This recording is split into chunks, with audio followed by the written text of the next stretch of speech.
আসসালামু আলাইকুম বন্ধুরা, আমি আজকে একটি ওষুধি গাছ দেখাবো। যে গাছটি আপনারা অনেকে চিনেন না, দেখে নেন এই গাছটি।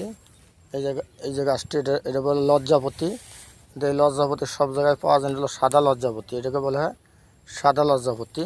অনেক ওষুধি একটা গাছ, অনেক কবিজ আছে এই লজ্জাপতি গাছটা চিনে।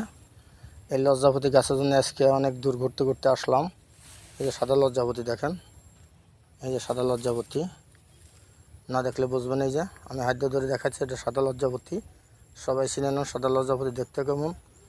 অনেক কবিরাজরা এই গাছটা কাজে লেগে থাকে। আমি একটা ওষুধের লেগে, একজন লেগে আসছি, তাই পেয়ে একটা ভিডিও করলাম। এই সাদা লজ্জাপতি এখানে অনেক আছে, অনেক অনেক। এটা হলো লাল লজ্জাপতি, এই লাল লজ্জাপতি দেখেন ধরার সাথে পাশে সাদা। এই দেখেন এমনি পাতাগুলো কত সুন্দর আছে দেখেন, হাত দিলে পরেই পাতাগুলো যায়।